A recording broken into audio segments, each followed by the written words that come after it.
막연히 불안한 기분을 없애고 싶어요. 적당한 불안으로 마음 지키기. 가끔 이유 없이 너무 불안할 때가 있어요. 굳이 이렇게 불안할 일인가 싶을 정도로 말이죠. 어제는 회사의 다른 팀 사람이 내시경 검사를 하다가 용종이 두어 개 나와서 떼었다는 이야기를 듣고 갑자기 제 건강이 걱정돼서 배가 살살 아픈 느낌까지 들었어요. 저는 작년에 내시경 검사를 했고 몸에 아무 문제가 없다는 판정을 받았는데도 말이죠. 그래도 혹시나 제가 제대로 병원 예약을 잘못해서 꼭 필요한 검사를 놓친 것은 아닌가 싶고 내시경 검사를 하던 의사가 치명적인 병을 놓친 것일지도 모르는 일이라는 생각도 들었어요.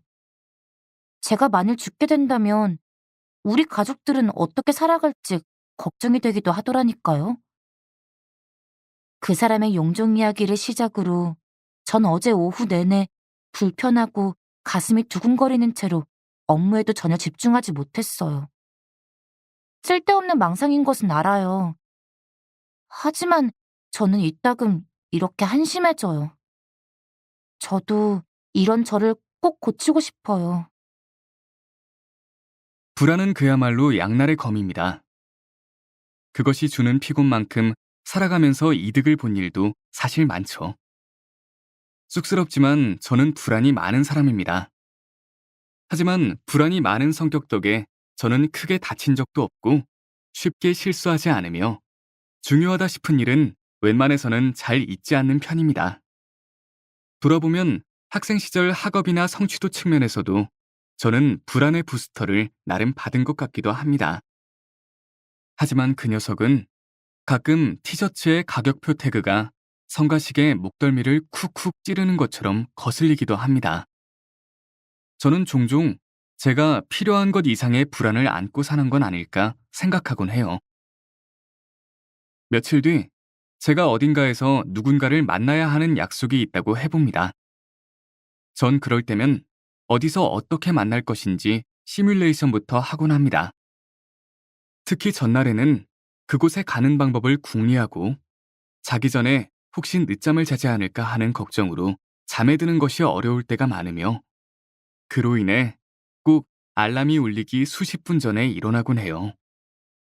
결국 깊이 자지 못한 상태로 그리 좋지 않은 컨디션의 사람을 만나거나 하루의 모든 관심을 그 짧은 만남에 다 쏟으니 약속 이전에 무언가를 하지 못하는 경우가 잦아요. 실수에 대한 불안으로 인해 만남으로 가는 길이 제겐 꽤 무거운 부담이 되는 셈입니다. 가끔은 이러한 행동들이 오히려 제 불안을 강화하는 느낌마저 들 때도 있어요. 물론 약속에 늦거나 도착지를 헷갈릴 가능성을 따져보면 극히 낮은 확률이겠죠. 대중교통을 이용한다면 대개는 시간 내에 도착할 것이고 그것도 여유 있게 출발한다면 늦더라도 만회할 시간이 충분할 것이며 제가 살면서 한 번도 약속 장소를 헷갈린 적이 없는 사람인 것을 고려하면 확률적으로 약속 장소에 시간 약속을 어기면서 도착할 일은 제로에 가깝습니다.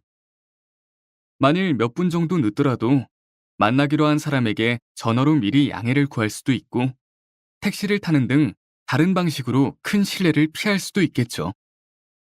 결국 제가 생각하는 최악의 상황, 약속에 늦는 실수를 하게 되고 상대방의 기분을 상하게 할 일은 어지간해서는 생기지 않아요.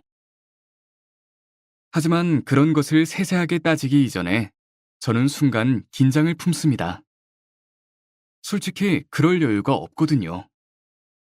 식당에 들어가 자리에 앉고 주문하고 식사를 마친 뒤 일어나 계산하는 일이 어떤 깊은 생각의 절차도 없이 자연스러운 것처럼 저에게는 약속 장소에 늦지 않는 것에 몰두하고 저를 피곤하게 할 만큼의 과도한 긴장을 품는 것이 식당에서 밥을 사 먹는 것처럼 쉽고 자연스러운 일이 돼버린 겁니다.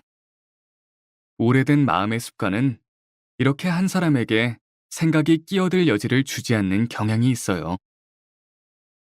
이러한 종류의 습관은 이유 없는 막연한 불안으로 해석되기도 하죠.